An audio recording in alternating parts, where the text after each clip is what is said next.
मित्र समझता है, दुश्मन कहां समझता है। अंदर कामनाएं उत्पन्न नहीं कभी जले कि ये दुश्मन जागृत हो रहा, नहीं, आप उसको मित्र मान रहे। जो मन कामना से युक्त होता है उसे पूर्ति करने के लिए प्रयासरत हो जाते हैं।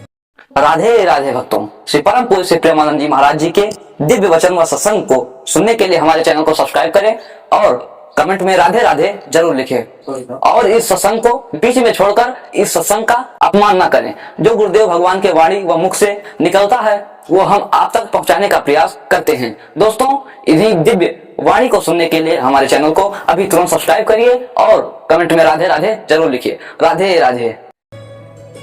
साधन ना करने वालों के लिए ये महान दुखदाई है, पर वो पहचानते नहीं है और साधक पहचानता है इसे। भगवान स्वयं कह रहे हैं कि जो विवेकशील मेरी साधना प्राप्ति में लगा है उसका ये नित्य बैरी है, प्रतिपल ये कष्ट देने वाला काम है, यही भगवत प्राप्ति नहीं होने देता। जहां काम ता राम नहीं, जहां राम नहीं काम, ये एक साथ नहीं रह सकते। अभी काम है कामना, इसीलिए अंदर भगवत साक्षात्कार नहीं हो पा रहा। ये कामना बहुत बड़ा शत्रु है साधक का, ये उत्पन्न होकर के ज्ञान को ढक देती है।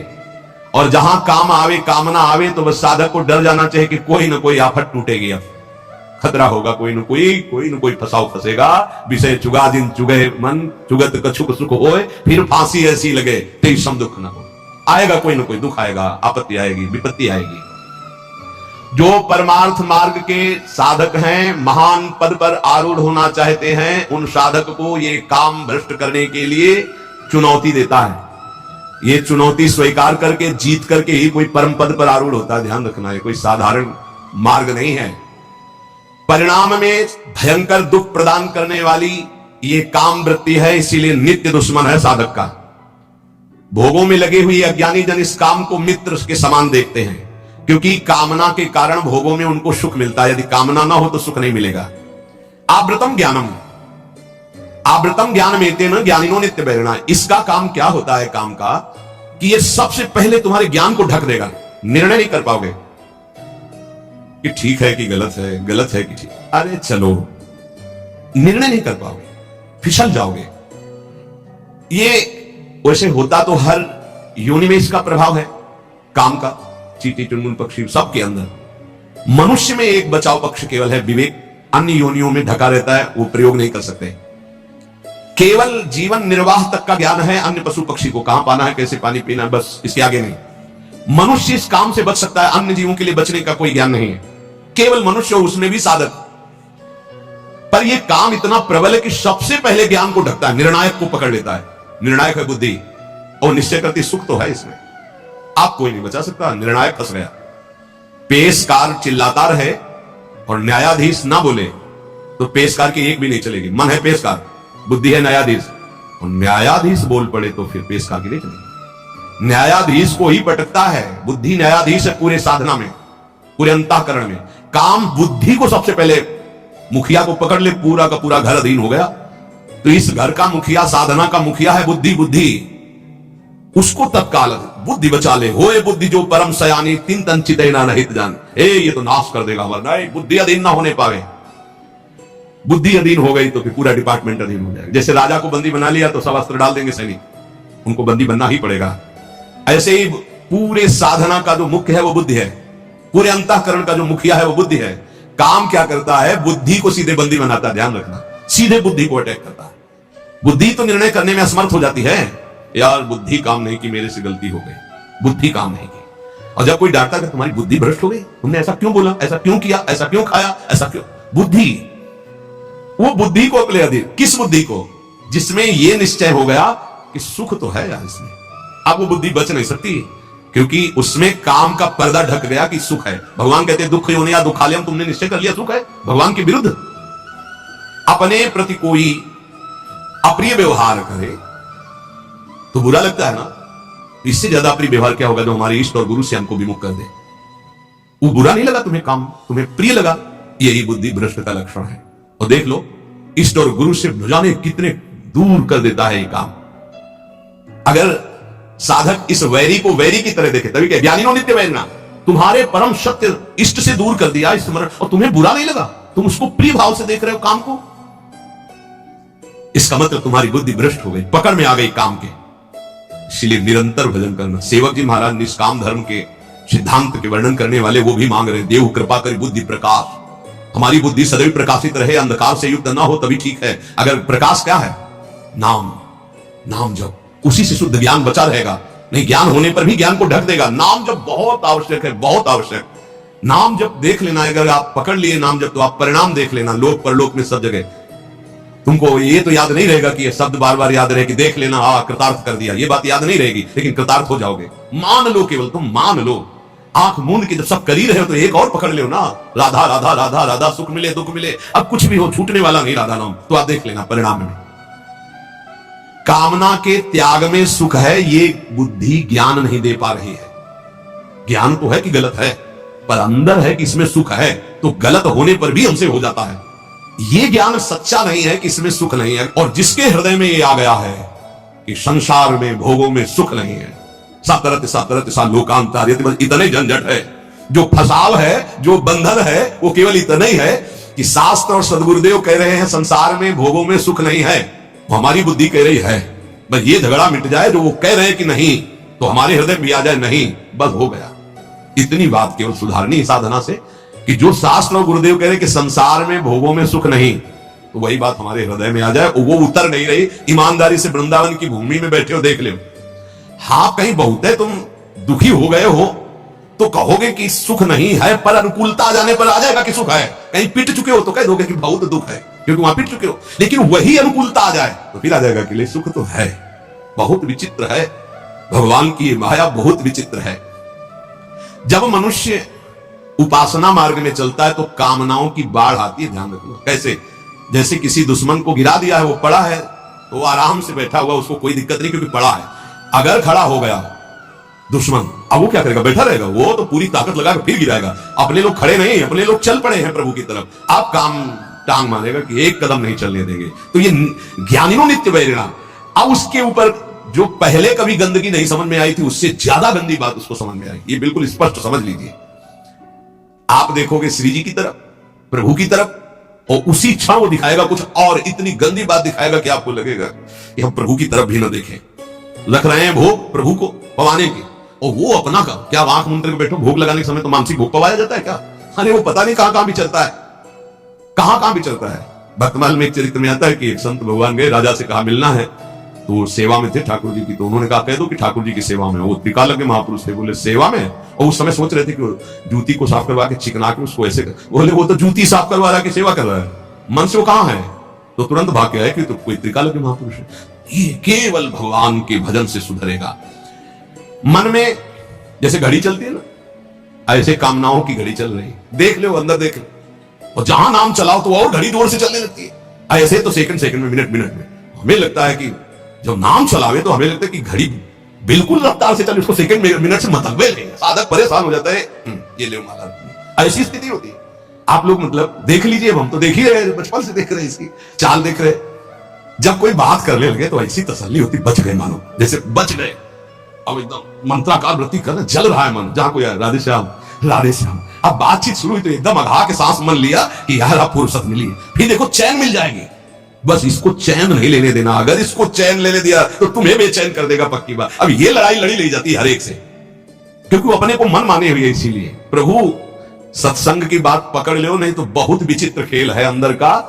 ध्यान रखना, आप बड़े भाग्यशाली हो जो आपको सत्संग मिल रहा है, आप समझ पा लो और मन से लड़ पाओ गुरु कृपा से, तो जीत जाओगे आप। मन को जिताने के लिए गुरुदेव हैं, दूसरा कोई उपाय नहीं, बात समझ लेना। नहीं तो हमने पढ़ा है योग वासिष्ठ में कि हिमालय को उठा लेना संभव हो सकता है, तूफान को रोक लेना संभव हो सकता है, लेकिन मन को अधीन कर पाना इससे भी कठिन है। हिमालय कौन उठा लेगा? ऐसे इस असंभव कार्य को मन को रोक रहे गुरुदेव की कृपा से। उन्होंने जो मंत्र दिया, नाम दिया, उनका जो कृपा प्रसाद है वो हमारे मन को निष्काम कर देगा। इसलिए गुरु चरणों का आश्रय लेकर खूब नाम जप करें और धैर्य ना छोड़े, और मन से हार जाओ तो भी मत हारना। भगवत विग्रह को कभी धातु का ना देखे कि पत्थर की मूर्ति है कि अष्ट धातु की है कि काहे, ऐसा कभी प्रश्न न करें। इष्ट देव का अवतार होता है अर्चा विग्रह रूप में, अर्चा अवतार। दो प्रकार से प्राण प्रतिष्ठा होती है, एक होती मंत्रों के द्वारा और एक होती भाव के द्वारा। निरंतर जो मंत्राकार वृत्ति की हुई भजन में डूबे हुए महापुरुष जब तदात्म वृत्ति से श्री विग्रह की तरफ देख ले, उसी समय हलचल पैदा हो जाएगी, प्राण प्रतिष्ठा हो गई।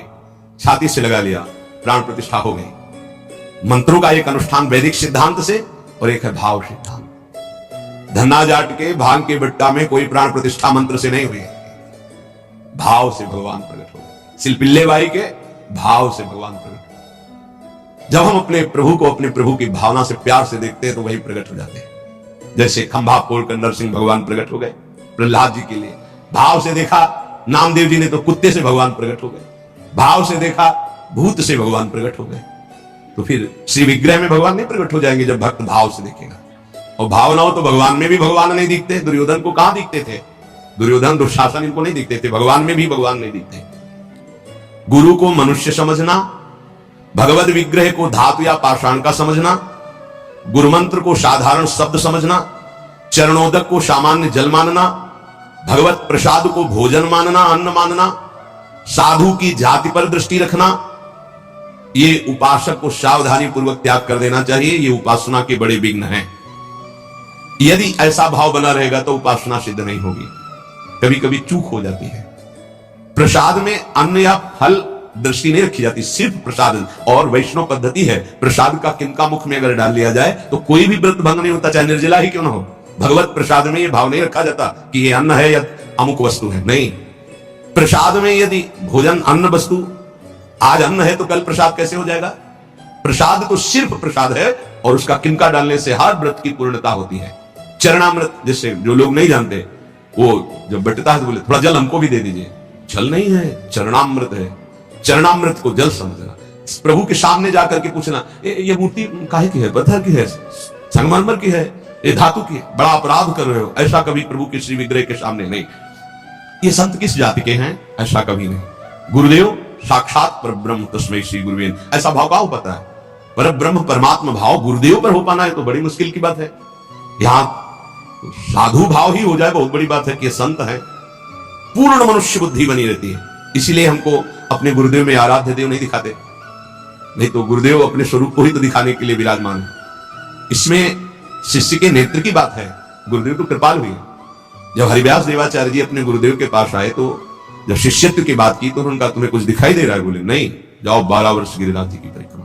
फिर आए, राधे राधे, अब कुछ दिखाई दे रहा? बोले नहीं, फिर जाओ 12 वर्ष। 24 वर्ष राधा राधा करते हुए गिरिराज जी की परिक्रमा लगाई। जब आए बोले आप दिखाई दे रहे? बोले हाँ, आपकी गोद में प्रिया प्रीतम विराजमान है। ये अब दृष्टि आई। गुरु को मनुष्य मानना, प्राय मनुष्य ही मानते हैं। हमें लगता है कि 1000 में कोई 1-2 ऐसे होंगे जो ये भाव हो कि गुरुदेव हमारे ब्रह्म है। छवि या मूर्ति विराजमान करके तो पूजा सब करेंगे, लेकिन मनुष्य बुद्धि या बहुत संत बुद्धि, उसमें भी प्रश्नवाचक चिन्ह। साक्षात पर ब्रह्म कहने को तो सामने जाके बोलेंगे गुरु ब्रह्मा गुरु विष्णु गुरुदेव महेश्वर गुरु साक्षात पर ब्रह्म तस्मै श्री गुरुवे नमः। विचार करो, इसमें से एक भी माना है तुमने? गुरु को ब्रह्मा माना है या हरि माना है या शिव माना है या साक्षात पर ब्रह्म माना है? बड़ा मुश्किल है। केवल कह देना अलग, बोले होना भी तो चाहिए साक्षात पर ब्रह्म। केवल बातों से कोई पर ब्रह्म थोड़ी हो जाता है। तो पाषाण में पर ब्रह्म था क्या? वो तो अव्यक्त था, तुम्हारे भाव से व्यक्त हुआ ना। तुमने पर ब्रह्म की भावना की तो मुस्कुराता हुआ ब्रह्म प्रकट हो गया। तो गुरुदेव तो चैतन्य ब्रह्म है। आपकी भावना यदि हो जाए, कुत्ते से विट्ठल भगवान प्रकट किए तो भावना ही तो की प्रभु प्रभु सूखी मत खाओ, थोड़ा घी रोटी मिला, नाथ आपके लिए ही तो है। तो ऐसे देखो साक्षात विट्ठल भगवान गुरुदेव में प्रभु आपका सर्वस्व, प्राण मन तन सा मैं आपकी ही तो उपासना कर रहा हूं। मुझे और कोई भगवान नहीं चाहिए, बस आपका साक्षात्कार हो, आप प्रसन्न हो जाए, आपकी अधीनता। ऐसा कहां? ऐसा होगा तो भाव बदल जाएगा। गुरुदेव के प्रति परब्रह्म भाव हो जाए तो साधक को कुछ करना नहीं पड़ेगा, अपने आप उसके अंदर समस्त दैवी संपदा प्रकाशित हो जाएगी। परब्रह्म भाव होना बहुत कठिन है। गुरुदेव के प्रति परब्रह्म भाव हो गया तो उस भाव की सिद्धि होगी, चराचर जगत में परब्रह्म भाव हो जाएगा। क्योंकि गुरुदेव अखंड मंडलाकारम व्याप्तम चराचरम, तो चराचर में परब्रह्म भाव होते ही वो जीवन मुक्त हो जाएगा।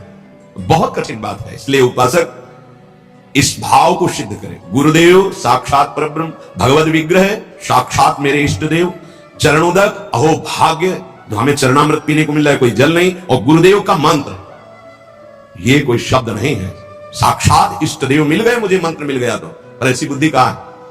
पड़ा है एक कोने में हृदय में मंत्र, उसका बार बार स्मरण नहीं, बार बार दुलार प्यार नहीं मंत्र का। आप देखो मंत्र को कितना प्यार करते हैं आप। मंत्र का प्यार है बार बार स्मरण करना, दुलार करना, तो उसी का जागरण होगा। तो वही प्रिया प्रीतम निकुंज सब उसी में छुपा है।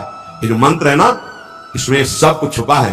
मंत्र की ही व्याख्या चतुरासी जी है, निज मंत्र की व्याख्या चतुरासी जी है। चतुरासी जी की व्याख्या 42 लीला और वृंदावन दास चाचा जितने भी पद गाए सब चतुरासी जी की व्याख्या है, और 84 जी निज मंत्र की व्याख्या है। ये अंदर की बात समझ, मंत्र मिला मतलब पूरे निकुंज की चाबी मिल गई।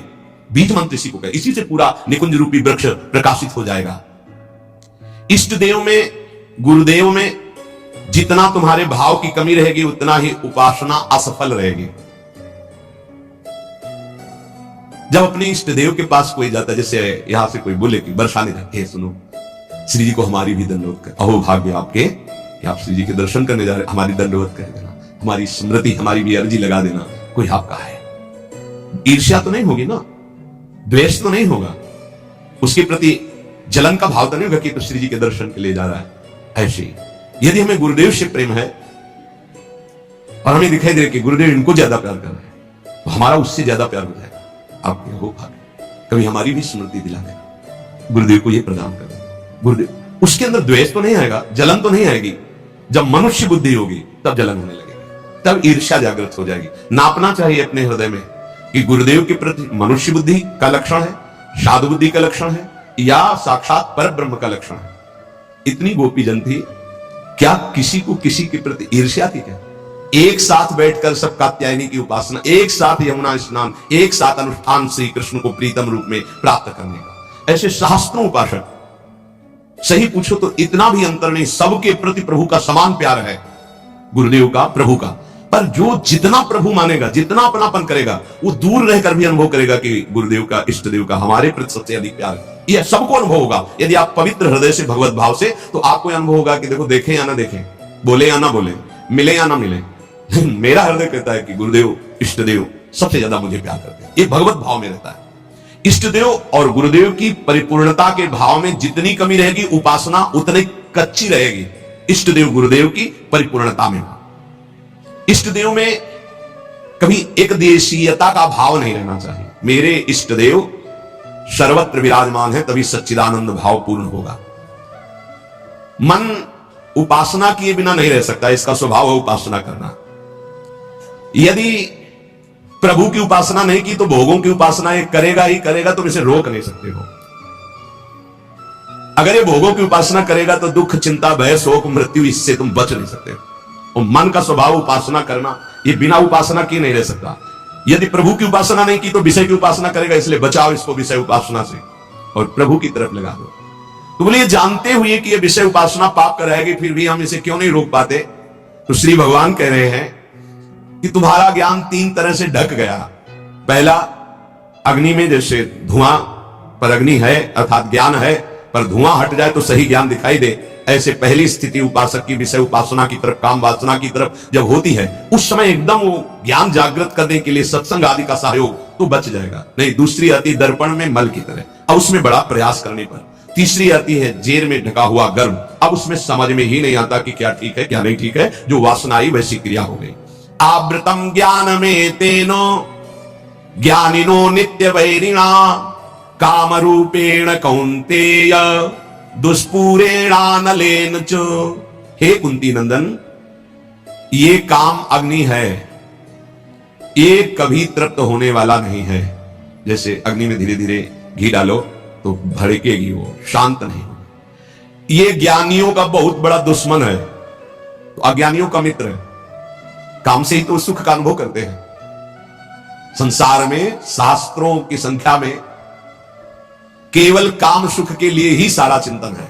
देख लो, हमें पढ़ना लिखना है, खूब रुपया कमाना है, अपनी कामनाओं की पूर्ति करनी। काम का सीधा तात्पर्य केवल एक ही इंद्रिय से नहीं, सर्वेंद्रियों के भोग से है।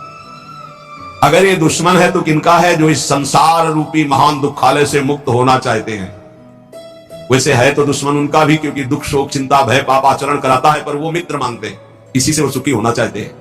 ज्ञानिनो नित्य बैरिणा, ज्ञानियों का ये दुश्मन है। तो कोई ऐसा न समझ ले कि ज्ञानियों को भी काम परास्त करता है क्या? तो यहां ज्ञानी शब्द शास्त्र ज्ञानी से, ब्रह्मबोध से नहीं है। ब्रह्मबोध संपन्न महापुरुष के हृदय में नहीं स्वात्मा रामम विषय मृग तृष्णाम भ्रमयति, भ्रम पैदा ही नहीं कर सकती माया। जहां आता है जो ज्ञानिन कर्चिता परई बरियाई विमोह बस करई, वो शास्त्र ज्ञानी, ब्रह्मबोध संपन्न महापुरुष नहीं, वहां गुंजाइश ही नहीं है। जैसे भगवत प्रेमी महात्मा नहीं, अभी वैदिक भक्ति गौड़ी भक्ति तक हो सकता है, लेकिन अब अनुराग, जहां अनुरागात्मिका भक्ति जागृत हुई, प्रेम लक्षणा भक्ति, वहां प्रवेश नहीं किसी विकार का। ऐसे ही शास्त्र ज्ञान साधना तक हो सकता है काम का प्रभाव, लेकिन ब्रह्मबोध संपन्न महापुरुष के हृदय में नहीं नहीं नहीं। ऊसर बरसई तृण नहीं जामा, संत हृदय जिन उपज न कामा। भगवान कह रहे हैं दुष्पूरेणा नलेन च, ये कभी पूर्णता नहीं होती काम में। अग्नि में घी की आहुति सुहाती सुहाती डाली जाए तो कभी वो बुझेगी नहीं, बढ़ती चली जाएगी।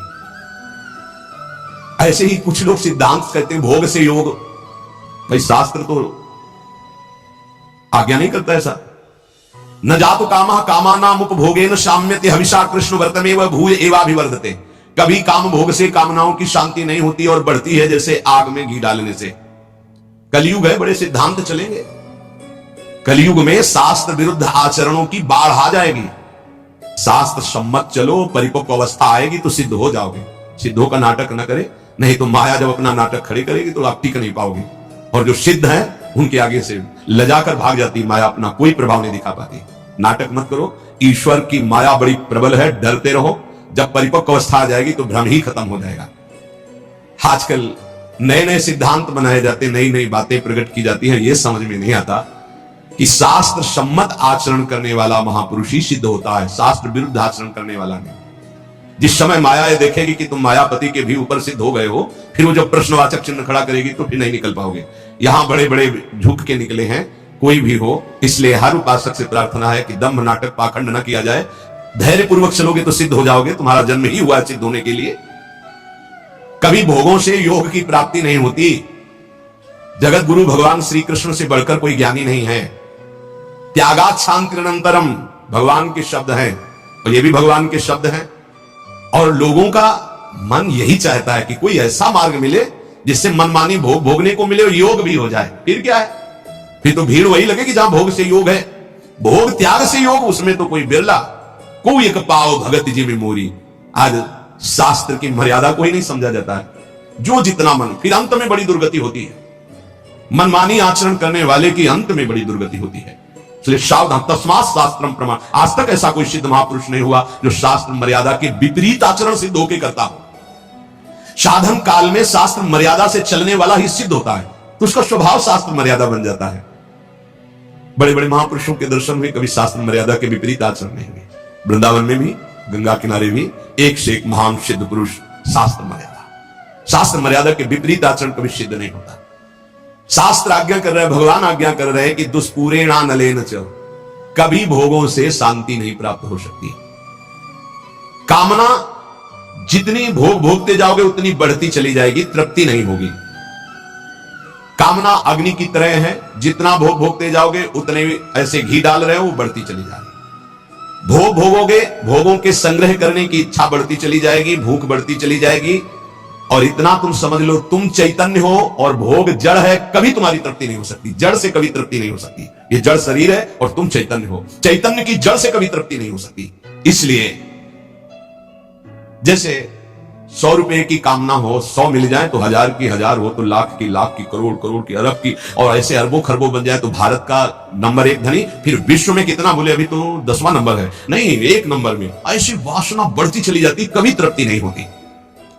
जब उपासक इस बात को समझ जाता है कि जितनी जिसकी बड़ी वासना उतना वो बड़ा गरीब है। देखो शास्त्र में गरीब किसे कहते हैं, जिसकी जितनी बड़ी मांग है। एक आदमी 100 रुपया मिला, तृप्त हो गया, छोटा गरीब है। एक आदमी 1 करोड़ भी मिला, उसको तृप्ति नहीं, ये बड़ा दरिद्र है, ये बड़ा गरीब है। क्योंकि दरिद्रता भूख, उसकी बड़ी भूख हो गई है। धन की जितनी भूख बढ़ जाती है उतने वो दरिद्र माना जाता है। देखो ना, चाह गई चिंता मिटी मनुआ बेपरवाह, जिनको कछु न चाहिए वो साहनपति शाह, वो शहनशाह के भी शहनशाह, वो दरिद्र नहीं गरीब नहीं। 7 गांठ कौपीन में इंद्र बापुरो कौन। देख लो, गरीब कौन, जिसके धन की बड़ी चाह बढ़ गई है। वास्तव में धन नहीं बाधक है, धन की चाह बाधक है। धन मिल जाए तो साधु सेवा, गौ सेवा, अस्पताल बनवा दे, गरीबों की औषधि के बहुत से बढ़िया मंगल में कार्य। लेकिन धन की चाह बढ़ जाए तो निरपराध को दंड देना, असमर्थ असहाय को लूट लेना, हिंसा कर देना, न जाने कितने अपराध जागृत हो जाते हैं इस धन की चाह में। वो परमात्मा प्राप्ति की तो बात जाने दो, धर्म भी नहीं समझ पाता है। इसलिए दुष्पूरेणानलेन च, ये कभी पूर्ति नहीं होने वाली कामनाओं की आज तक किसी की नहीं हुई। काम रूपेण नाशवान शरीर पदार्थ की भोग वासना, ये काम रूपेण है, ये बहुत बड़ा दुश्मन है, ये भगवत प्राप्ति नहीं होने देगी। नाशवान शरीर भोग, नाशवान वस्तु भोग, नाशवान भोगों की चाह, ये भगवत प्राप्ति ये नहीं होने दे रही। ज्ञान सबको है कि 4 दिन बाद मर जाना है, ज्ञान सबको है, यहां से कुछ नहीं जाएगा, वस्तु व्यक्ति स्थान आपका किया हुआ पाप कर्म और पुण्य कर्म साथ जाएगा। पर वो शुभ क्यों नहीं कर पाता, वो लाभ क्यों नहीं कर पाता? क्योंकि काम ने ढक दिया है। काम वासना, कामना किसे कहते हैं? जिसका अभाव खटक रहा है। अप्राप्ति की प्राप्ति की चाह का नाम कामना है। सुख की कामना से ही हम सारे चाहे पैदा करते हैं। जितनी चाह है उसके अंतर में सुख है। ये वस्तु मिल जाए तो सुख मिल जाएगा, ये शरीर मिल जाए सुख मिल जाएगा, ये पद मिल जाए सुख, जितनी भी चाह है उसके मूल में सुख है। और बावरे बाहरी कहीं सुख लगे, सुख तो तेरे अंदर है, सुख राशि तू है। कहीं तुझे जड़ प्रकृति में सुख नहीं मिल सकता कभी भी, क्योंकि तू अविनाशी का अंश है। तुझे विनाशी प्रकृति कभी तृप्त नहीं कर सकती, पक्की बात। पर यह ज्ञान काम क्यों नहीं कर रहा? क्योंकि काम ने ढक दिया है।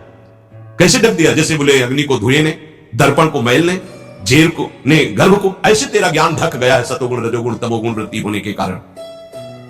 अप्राप्ति की प्राप्ति करने का नाम, सुना हुआ देखा हुआ भोग, उसे भोगने की इच्छा का नाम, उस भोग को संग्रह करने की इच्छा का नाम कामना। और अंतःकरण में बहुत सूक्ष्म वृत्तियां भोगों की दबी हुई है, उनका नाम वासना। और ये वस्तु ये भोग तो चाहिए ही मुझे, इसके बिना मैं नहीं जी सकता, इसका नाम स्पृहा। और ये तो हमारी बहुत पसंद की वस्तु है, व्यक्ति है, स्थान है, आसक्ति।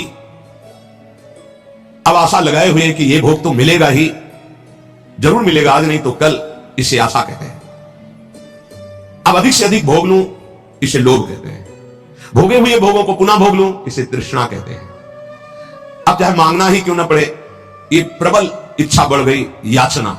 इस तरह ये पूरा काम ही है, जो कामना, वासना, स्पृहा, आसक्ति, याचना, लोभ, तृष्णा, इनके रूप में प्रकाशित होता है। ज्ञानिनो नित्य वैरिणः, जो साधन मार्ग आपको मिला है और जो इस मार्ग में चल रहे हैं, वो सब साधक ज्ञानी हैं, चाहे जिस मार्ग के हो। क्यों? क्योंकि वो अज्ञान का त्याग कर सत मार्ग में चल रहे हैं, तो विवेकी तो है ही, ज्ञानी तो है ही। उनका एक खास दुश्मन है। और बोले जितने संसारी लोग हैं उनको तो मार के गिरा दिया। दुश्मन तो तब होता है ना विपक्ष खड़ा हो, वहां कोई विपक्ष है नहीं, वो तो उसी में राजी है ना। साधक ज्ञानी, जो ज्ञान जागृत हुआ कि असत है और त्याग कर चला, अब वो गिराने की कोशिश। काम रूप बैरी, ज्ञानिनो नित्य बैरिणा। इसको दुश्मन कौन समझता है काम को? प्रिय भक्तजन, आप सभी का आज के 25 नवंबर के इस दिव्य सत्संग में हार्दिक स्वागत है। आज के सत्संग में हम गुरुदेव की उस अमृतमयी वाणी का श्रवण करेंगे, जिसमें उन्होंने उन 7 गलतियों का वर्णन किया है, जिन्हें हम अक्सर अनजाने में करते हैं और जो पाप कर्म की श्रेणी में आती है। इन गलतियों को पहचानना और उनसे बचना हमारे जीवन को शुद्ध और पवित्र बनाने के लिए अत्यंत आवश्यक है। गुरुदेव ने बताया कि मनुष्य अपने जीवन में कई बार अज्ञानवश ऐसे कार्य करता है जो उसे धर्म से दूर ले जाते हैं, लेकिन सत्संग के माध्यम से हमें इन कर्मों का बोध होता है और हम उन्हें सुधारने का प्रयास कर सकते हैं। आज की कथा में गुरुदेव ने इन गलतियों को पहचानने और उनसे बचने के उपायों पर प्रकाश डाला है।